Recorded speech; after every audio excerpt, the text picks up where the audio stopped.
रात के लगभग 10 बज रहे थे। शहर की सड़कें शांत थीं, जैसे दिन भर की भागदौड़ के बाद सब कुछ थम गया हो। स्ट्रीट लाइट की पीली रोशनी में एक लड़की धीमे धीमे कदम बढ़ा रही थी। उसने हल्का नीला सलवार सूट पहना था और कंधे पर सफेद दुपट्टा रखा हुआ था। उसके चेहरे पर गंभीरता थी, लेकिन आंखों में आत्मविश्वास साफ झलक रहा था।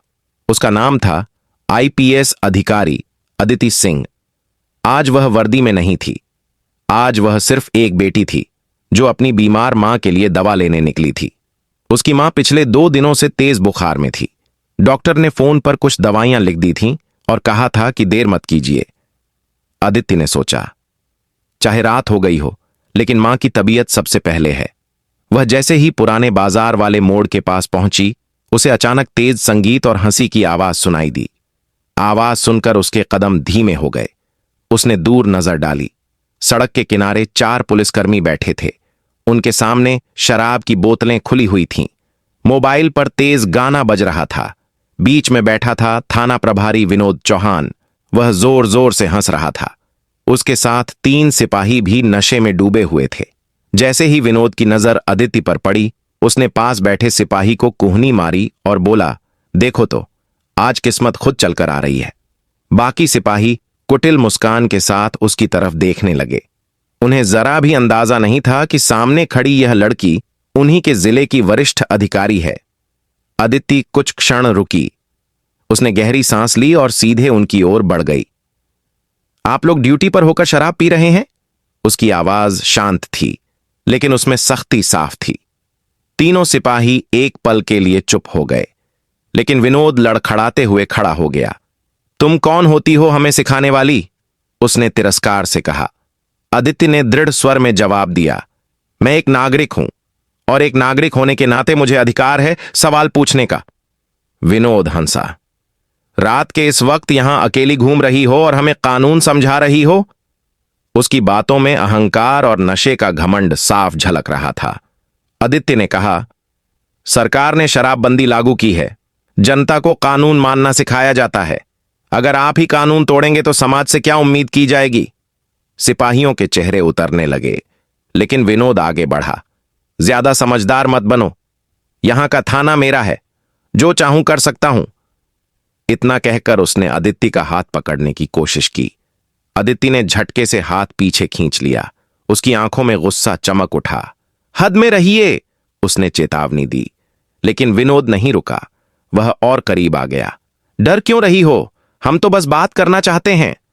अब स्थिति खतरनाक हो चुकी थी। अदिति ने एक पल भी गंवाए बिना उसे जोरदार थप्पड़ मार दिया। थप्पड़ की आवाज रात की खामोशी में गूंज उठी।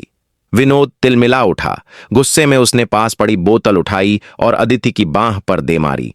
कांच के टुकड़े चुभ गए। खून की धार निकल आई। दर्द के बावजूद अदिति पीछे नहीं हटी।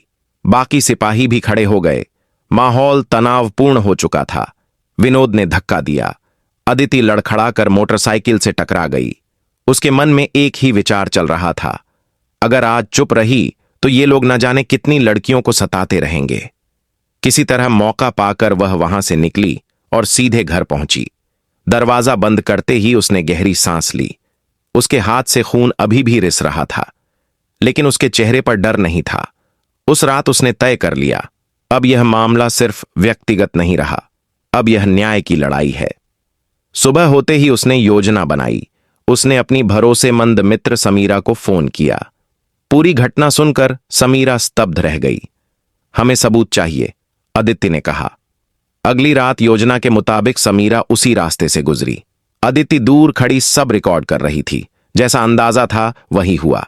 विनोद और उसके सिपाही फिर शराब के नशे में बैठे थे। उन्होंने समीरा को रोका, गंदी बातें की, हाथ पकड़ने की कोशिश की। सब कुछ कैमरे में कैद हो गया। समीरा मौका देखकर वहां से निकल गई। अब अदिति के पास पहला ठोस सबूत था, लेकिन वह जानती थी कि एक वीडियो काफी नहीं, उसे और पुख्ता सबूत चाहिए थे। उसने तीसरी रात फिर रिकॉर्डिंग की। इस बार उसने ऑडियो भी कैद किया। अब उसके पास वीडियो, आवाज और गवाह तीनों थे। अगले दिन वह सीधे डीएसपी अरुण मेहता के पास पहुंची। अरुण मेहता अपनी ईमानदारी के लिए जाने जाते थे। वीडियो देखकर उनका चेहरा सख्त हो गया। यह बेहद गंभीर मामला है, उन्होंने कहा। अदिति ने दृढ़ स्वर में कहा, मैं गवाही देने को तैयार हूं। डीएसपी ने आश्वासन दिया कि मामला दबाया नहीं जाएगा। यहीं से असली कार्रवाई की शुरुआत हुई। डीएसपी अरुण मेहता के दफ्तर से बाहर निकलते समय आदित्य के कदम पहले से ज्यादा मजबूत थे। अब यह लड़ाई सिर्फ व्यक्तिगत अपमान की नहीं रही थी, यह पूरी व्यवस्था की सफाई की लड़ाई बन चुकी थी। उसके हाथ की चोट अभी पूरी तरह भरी नहीं थी, लेकिन उसके इरादे पहले से ज्यादा सख्त हो चुके थे। उसी शाम डीएसपी ने एक गोपनीय बैठक बुलाई। बैठक में एसपी राजीव मल्होत्रा भी मौजूद थे। दोनों अधिकारियों ने वीडियो और ऑडियो रिकॉर्डिंग्स को ध्यान से देखा। हर दृश्य साफ था।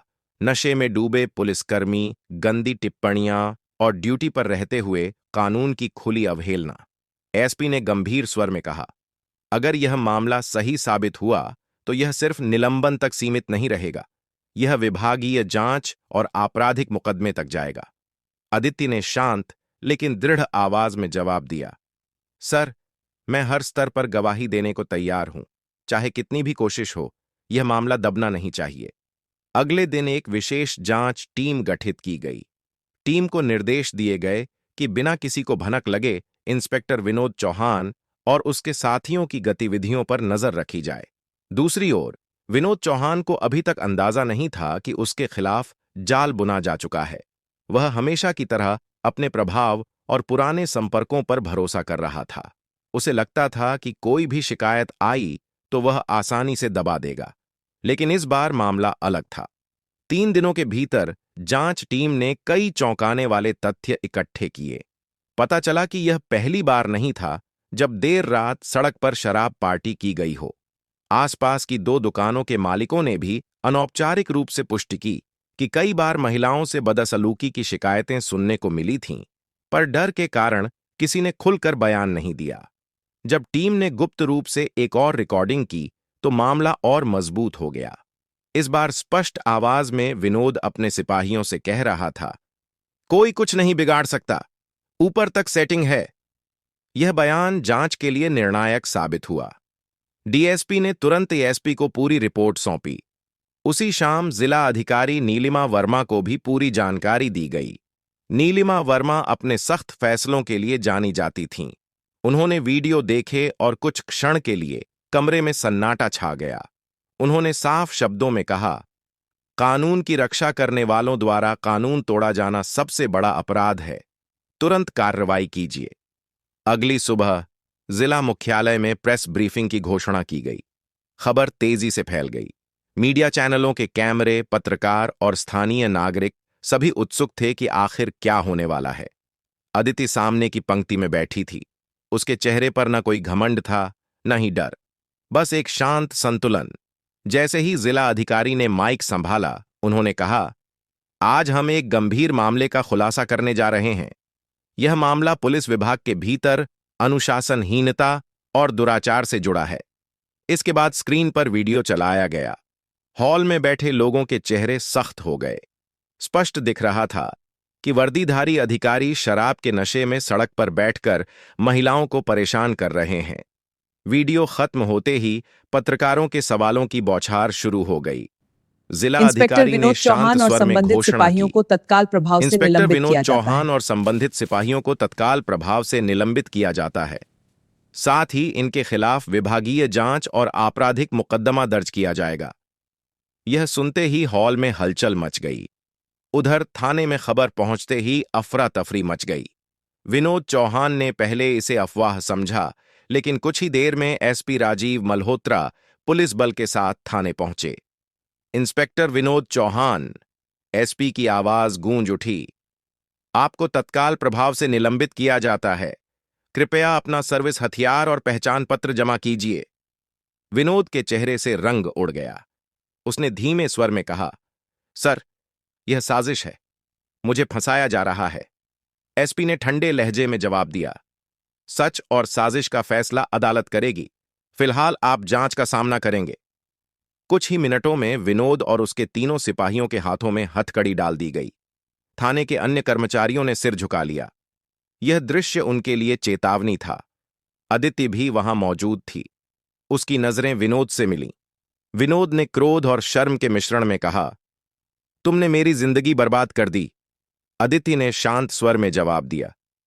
किसी की जिंदगी सच उजागर करने से नहीं, गलत काम करने से बर्बाद होती है। उस दिन के बाद विभाग में कई बदलाव शुरू हुए। रात की गश्त पर सख्त निगरानी लागू की गई। सभी थानों में सीसीटीवी जांच बढ़ा दी गई। महिला सुरक्षा के लिए अलग हेल्पलाइन सक्रिय की गई। सबसे बड़ा बदलाव था लोगों का भरोसा लौटना। कुछ दिनों बाद अदालत में पहली सुनवाई हुई। वीडियो और ऑडियो सबूत पेश किए गए। गवाहों ने बयान दर्ज करवाए। अदालत ने प्रारंभिक रूप से पाया कि आरोप गंभीर हैं और जांच पूरी होने तक आरोपियों को न्यायिक हिरासत में भेज दिया गया। शहर में चर्चा थी कि पहली बार किसी वरिष्ठ अधिकारी ने अपने ही विभाग के खिलाफ इतनी मजबूती से आवाज उठाई है। अदिति के घर के बाहर लोग मिलने आने लगे। कई महिलाओं ने आकर कहा, मैडम, अगर आप चुप रहती तो शायद हम कभी बोल नहीं पाते। अदिति हर किसी से यही कहती, यह मेरी नहीं, कानून की जीत है। कुछ महीनों बाद जांच पूरी हुई। विभागीय समिति ने सर्वसम्मति से निर्णय दिया कि विनोद चौहान और उसके साथियों को सेवा से बर्खास्त किया जाए। अदालत ने भी दोष सिद्ध होने पर सजा सुनाई। फैसले के दिन अदालत कक्ष में सन्नाटा था। न्यायाधीश ने कहा, वर्दी अधिकार का प्रतीक नहीं, जिम्मेदारी का प्रतीक है। जो इसे दुरुपयोग करेगा उसे कानून का सामना करना होगा। यह शब्द पूरे शहर में गूंज गए। उस शाम अदिति अपने घर की बालकनी में खड़ी थी। हवा हल्की थी। उसकी मां अब स्वस्थ हो चुकी थीं। मां ने मुस्कुराकर कहा, बेटी, तुमने सिर्फ अपना नहीं, कई बेटियों का सम्मान बचाया है। अदिति ने धीरे से जवाब दिया, मां, अगर हम गलत के खिलाफ खड़े ना हों तो गलत ताकत बन जाता है। शहर धीरे धीरे सामान्य जीवन की ओर लौट गया, लेकिन इस घटना ने सबको एक सीख दी। कानून से ऊपर कोई नहीं। और उस रात की सन्नाटे भरी सड़क अब डर की नहीं, साहस की कहानी सुनाती थी। यह कहानी हमें याद दिलाती है कि एक आवाज अगर सच्चाई के साथ उठे तो पूरी व्यवस्था को बदल सकती है।